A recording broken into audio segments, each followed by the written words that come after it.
substance of the message. Allah says, another example I give you. أَوَلَمْ يَرَ الَّذِينَ كَفَرُوا. He says, do not the unbelievers see? These atheists, these agnostics, the people who deny the existence of God, can't they see? In other words, Allah expects them to see, to be able to see, to witness. أَوَلَمْ يَرَ الَّذِينَ كَفَرُوا أَنَّ السَّمَاوَاتِ وَالْأَرْضَ كَانَتَ رَتْقًا. That the heavens and the earth were joined together as one unit of creation. فَفَتَقْنَاهُمَا. And he split them asunder. Who is he talking to? Who is he addressing? Kafir. Which kafir? The Bedouins of 1400 years ago? No, no. What can the poor man understand? Wallah, what did he know about the universe, about the creations of the heavens and the earth? What did he know? He only accepted whatever was said. If this was Allah's kalam, amanna saddaqna. We hear and we accept, we believe. This was iman that they had. They didn't have a grasp. Allah is not addressing those unbelievers of the times of Muhammad, or the unbelievers in the Congo, or among the Eskimos who might not believe in God. No, no, no, no, no, no. He is talking to the men of science, men of learning, who are now expounding to the world the theory of creation. That these astronomers, with the mighty telescopes, when they're looking into space and they're analyzing the movements in the heavens, and they're telling you as if they did it, if they are the ones who are making these things, this machine, this clock to work, this clock of the universe, the way they explain it as if they are doing it. Such a person, with his great learning, he says that this universe came into being with a big bang, billions of years ago.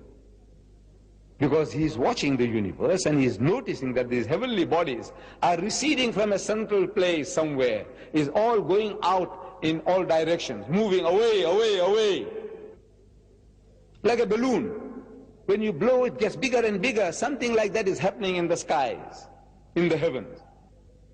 These galaxies, they're receding from us at a faster and faster speed, at a faster and faster speed. And once they reach the speed of light, 186,000 miles per second, once they reach that speed, we won't be able to see it anymore, because the light that is coming from there, it won't be coming anymore, it's going away. So we must discover bigger and better telescopes to see the sights, the wonders, otherwise we'll miss the bus. So they say that this universe came into being with a big bang, the Big Bang theory. Who says that? The most learned men of science, astronomers. They say, where did you get these funny ideas from? This fairy tale about a Big Bang. So no, no, no, no, it is not fairy tales. These are facts, demonstrable facts. We can demonstrate it, show you what is happening, and from that we can conclude. If we had a film and put in reverse gear, so we could see what is happening is all coming back again. With the way it's going out, the balloon, if we can deflate it, you'll see it all coming back to one central point. And there was a Big Bang. When did you discover this? He said, yesterday. Because 50 years is yesterday in the history of man. What is 50 years? Nothing. As an illiterate man in the desert, a person who didn't know how to read or write, a person who couldn't sign his own name, he couldn't have known this, could he? He says, no, never. Impossible. Man doesn't know astronomy. He hasn't got the instruments. He hasn't got a telescope. Nothing. In the desert. And among an ummi people, illiterate people. And he is now telling you, this man in the desert, 1,400 years ago, كَانَ تَرَتْكًا فَفَتَقْنَاهُمَا. And he split them asunder.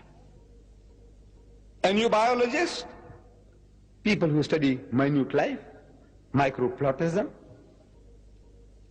the amoeba, he says, you know, life originated in the sea, water. Without this water, no life. And they tell you, says, look, we look back in time, in space, he says, look, this is how life originated. There was a time when this earth was a molten mass. Nothing could have survived here? Everything boiling, boiling, and over a period of billions of years, the vapors went up and came down, and the vapors went up and came down and started cooling this earth. It took billions of years, and then started life, germs, plant life, and all these things started. At one time, there was nothing, and then it started. Where did life come from? He says from the sea. Certain chemical actions, the sun playing its part, and life started from there. When did you find this out? It's yesterday. Because 50 years is yesterday in the history of man. An illiterate man in the desert, he couldn't have known that, could he? He says, no, never. So, well, listen. So, وَجَعَلْنَا مِنَ الْمَاءِ كُلَّ شَيْءٍ حَيٍّ, and he has made from water every living thing. So, أَفَلَا يُؤْمِنُونَ, will you then not believe? Who? You, men of science, you, men of learning, you kafir, you atheist, you agnostic, why can't you believe?